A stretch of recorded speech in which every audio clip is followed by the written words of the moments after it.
grab your dice and ready those character sheets because today we're acting as expert tabletop balance analysts to break down an incredibly unique homebrew Dungeons & Dragons subclass, Mycelial Sorcery.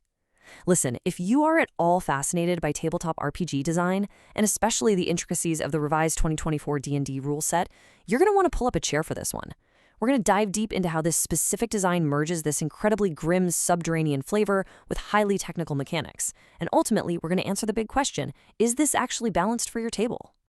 Here's the roadmap for today's explainer. First, the hook and flavor. Second, feature breakdown. Third, synergies and stress testing. And finally, number 4, the final verdict. Let's get right into it. Part 1. The hook and flavor. Mechanics as metaphor. Let's talk about the narrative theme here because it is wild.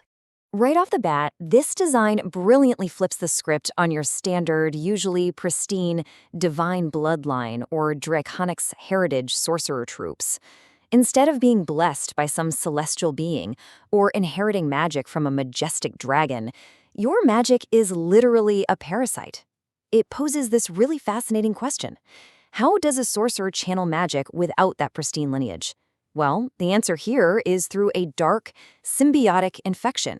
Maybe you survived a near-fatal exposure to parasitic spores, or maybe your ancestors made some shady pact with a sentient fungal network deep in the earth.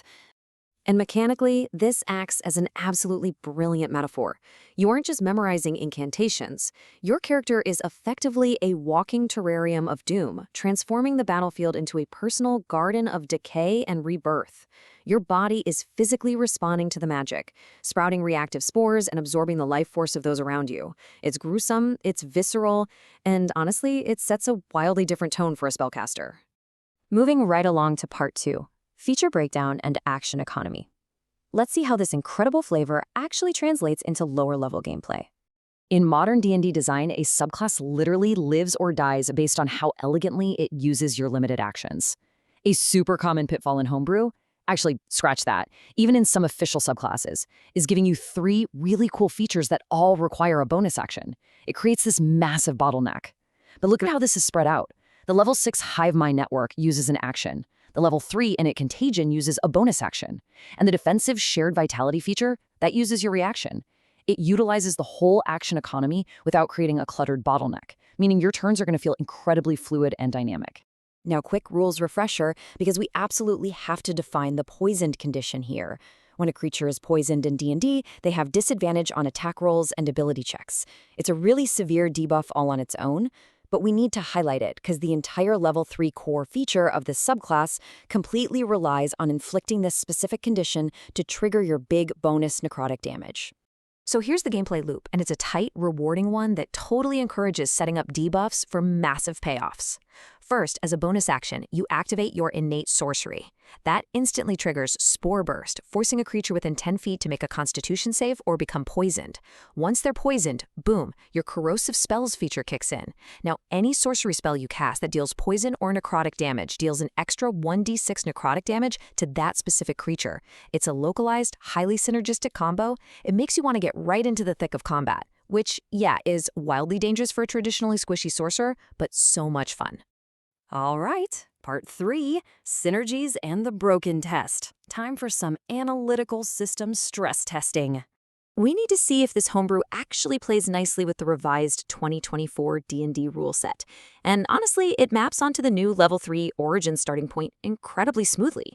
If you haven't looked at the 2024 rules yet, they shifted subclass selection from level 1 to level 3. Mycelial Sorcery aligns with this perfectly, granting its core identity features exactly when the base class chassis expects it to. And this right here, this is where the synergy absolutely shines. In the 2024 rules, the base sorcerer gets Innate Sorcery, which uses a bonus action to give advantage on spell attacks and bump up your spell save DC. The subclass feature, Innate Contagion, doesn't fight the base class for resources. It flawlessly piggybacks on it. When you use your bonus action for Innate Sorcery, your subclass effect just automatically triggers alongside it. You aren't forced to choose between being a good baseline sorcerer or a good fungal sorcerer. You get to be both simultaneously. But yeah, there's a catch. We gotta talk about the resource economy. The level 6 Hive-Mind feature costs 2 sorcery points to link your allies. Later on, your level 18 Capstone feature costs a whopping 7 sorcery points. Dropping 2 sorcery points early on just to set up a buff is a huge drain from your Font of Magic pool. It raises some really serious questions about sustainability during a long dungeon crawl. If you're bleeding points just to turn your subclass features on, you have way fewer left for your meta magic like Twin Spell or Quicken Spell. We also really need to look at this level 6 shared vitality reaction. When a linked creature in your hive mind takes damage, another linked creature can use their reaction to take half of that damage instead. Now, the wording specifically notes this damage cannot be reduced or resisted. That is super smart design. It prevents infinite looping or exploiting resistance to basically negate damage, but the tactical risk? It's massive. You really have to ask yourself, are you honestly willing to force your squishy spellcaster to eat half of a critical hit that was meant for your barbarian? Which brings us to part 4, the final verdict. Taking all of this data into account. Weighing the visceral flavor, the perfectly distributed action economy, and that tightly woven rules integration, we rate Mycelial Sorcery as slightly overtuned. Definitely leaning toward the strong side, but it is exceptionally well designed. The pros are clear: incredible flavor and mechanics that highly reward proactive close quarters play. The con is that heavy sorcery point drain, though honestly that naturally self-balances the subclass by stopping you from spamming your best abilities. My biggest piece of advice for dungeon masters dealing with this: keep a close eye on the combat pacing and the math at the table. When players start using shared vitality to split damage every single round, it can really bog down the game if they aren't quick with their math. Keep them on their toes! Ultimately, this subclass proves that homebrew design can be both mechanically rigorous and profoundly evocative. To wrap up this explainer, I want to leave you with a narrative question to ponder for your next campaign, regarding the true cost of symbiotic power. If your magic stems from a parasitic network, at what point do you stop being the host and start being the spore? Thanks so much for joining me on this deep dive, and as always, may your next saving throw be a natural 20.